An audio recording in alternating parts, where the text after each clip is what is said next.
अगर इतने सालों बाद उन्होंने आपको बुला ही लिया तो जाके देखा है, पूछा है क्या हुआ।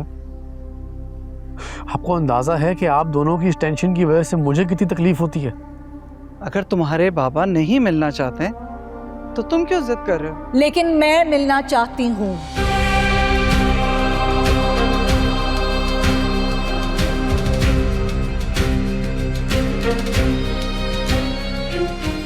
कुछ जरूरी बात करनी है मुझे तुमसे।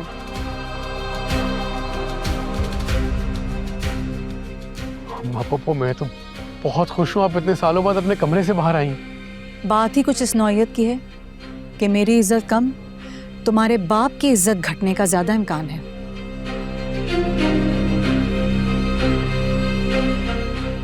बैठो ना, खड़े क्यों?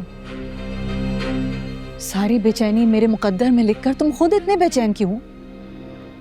शुक्र करो कि जहांताद मीर अली ऑफ सुंदरगढ़ तुम्हारा भाई है, और अगर तुमने अपने आप को उसकी जगह रखकर देखा होता न, तो शायद आज तुम्हें उससे हमदर्दी होती।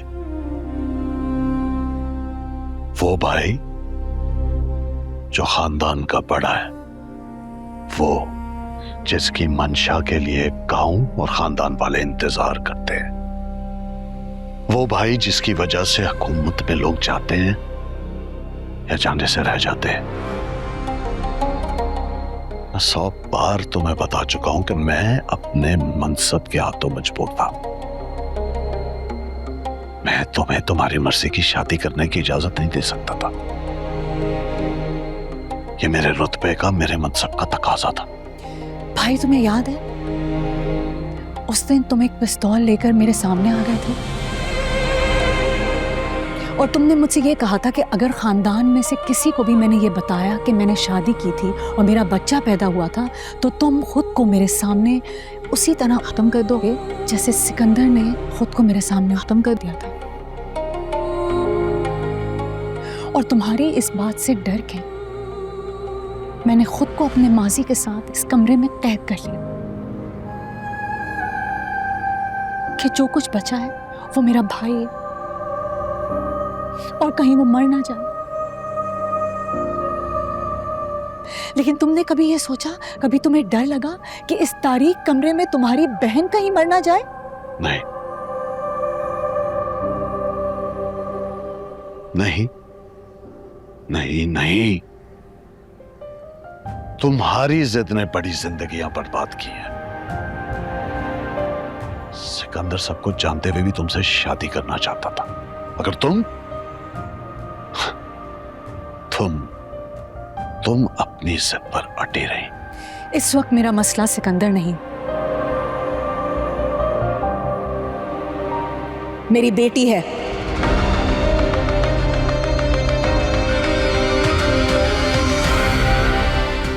किसकी बेटी? मेरी बेटी।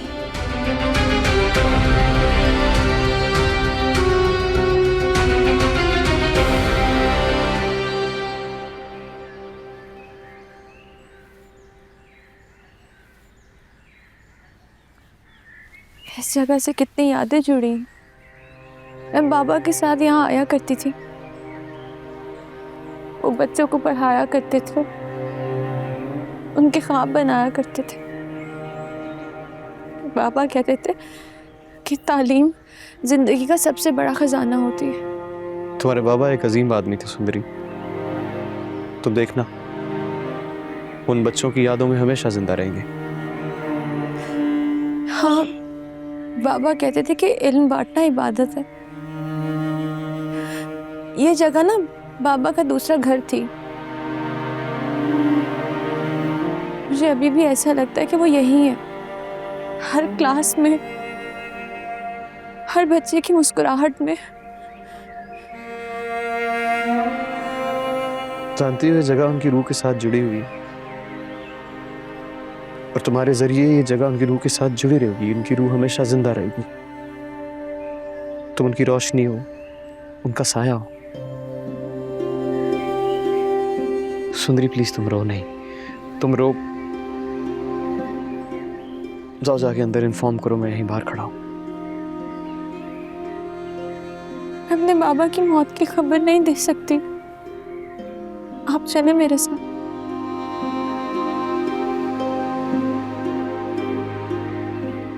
चलो। तुम्हारा बेटा मुर्दा पैदा हुआ था। साहब जान के मुंह से सच निकल चुका है, अब तुम भी मत छुपाओ। बता दो मुझे मेरी बेटी कहाँ है। झूठ बोलती है ये। ऐसे खुशी हुआ था बाबा।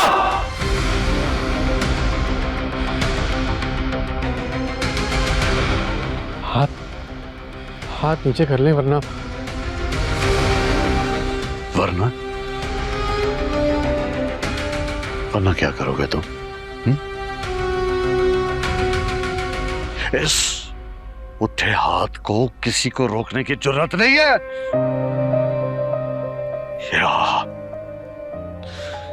याद फैसला करता है, सजा देता है, हक का साथ देता है। आप मेरे सामने मेरी माँ पे हाथ नहीं उठा सकते। आप बड़े हैं, मैं आपकी इज्जत करता हूँ, लेकिन मेरे सामने मेरी माँ पर हाथ उठे और मैं चुपचाप खड़ा रहूं, ये मैं बर्दाश्त नहीं करूंगा।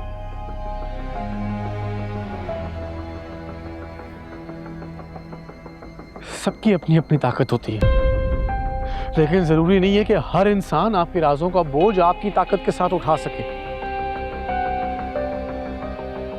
मर चुकी है वो।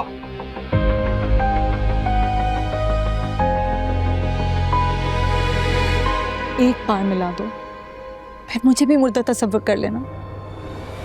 जाओ जाओ, जाके ढूंढ लो उसे पाकिस्तान के कब्रिस्तानों में। मुझे ना तुम्हारे शौहर का कुछ पता है और ना तुम्हारी औलाद का। आखिर मेरे आंसू तुम्हारे पत्थर दिल को पिघलाते क्यों नहीं? तुम्हारी बेहिसी मेरी पूरी जिंदगी निगल गई। अब अपनी औलाद के वास्ते मुझे मेरी बेटी का पता बता दो। मैं उसे गले लगाना चाहती हूँ। मैं तड़प रही हूँ अपने खावंद से मिलने के लिए। आहिस्ता बोलो, तुम्हारे लिए वो अब भी खैर मर्द है। मेरी बेटी तो गैर नहीं है ना। मैं वादा करती हूँ मैं किसी को नहीं बताऊंगी, मैं उससे बिल्कुल गैर बन के मिलूंगी, लेकिन मुझे एक दफा उससे मिलने तो दो। मैं उसे गले लगाना चाहती हूँ। आवाज नीचे करो, आहिस्ता। दीवारों के भी कान होते। जाओ और जाकर एक बार फिर अपने आप को उस कमरे में दफन कर दो, क्योंकि अगर तुम बाहर रही तो हमारी इज्जत को मिट्टी में मिला दोगी, और ये मेरे जीते जी नहीं होगा। जाओ। अब ठीक है।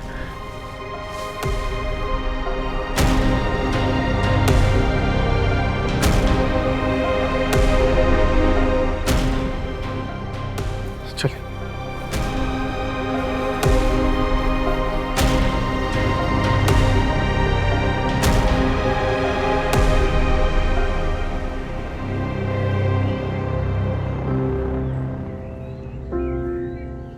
सुंदरी वापस आ गई।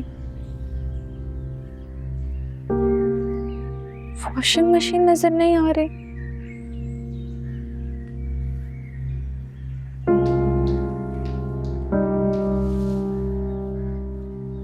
फ्रिज भी नजर नहीं आ रहा।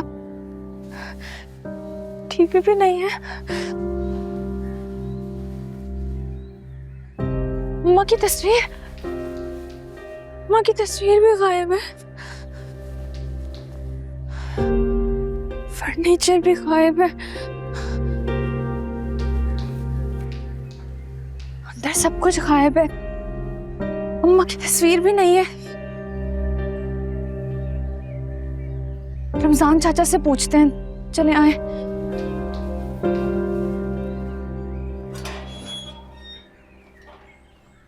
रुके रुके रुके, ये बास्केट मेरे बाबा की है। अरे ये तो मेरी अपनी है भाई। आप झूठ क्यों बोल रहे हैं? मेरे बाबा की बास्केट है। अरे तुम पागल तो नहीं हो तुम? ये मैंने अपने पैसों से खरीदी है। शर्म नहीं आती? झूठ बोलते हैं। उतारिए मेरे बाबा अरे क्या की कर रही हो? बास्केट ये तो तुमने मुझसे उतरवा ली।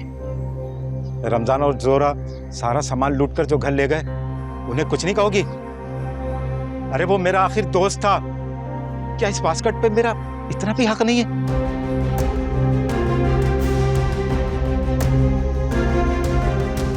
चाचा, डॉक्टर चले मेरे साथ।